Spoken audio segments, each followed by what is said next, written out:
ইমাম সাহেব, আপনাকে আমি অনুরোধ করে বলে যাচ্ছি, কালকে জুমার খুতবায় উঠে উচ্চ স্বরে জোরালো কণ্ঠে বলেন, যারা 5 ওয়াক্ত সালাত আদায় করে না তাদের জানাজায় উপস্থিত হব না।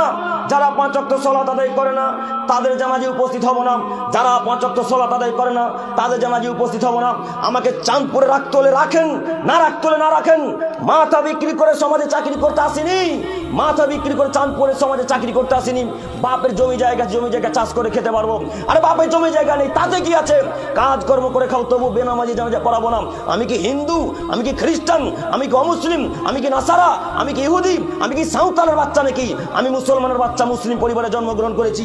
আমার বাপ মুসলিম, আমার মা মুসলিম, আমার 14 গোষ্ঠী মুসলমান।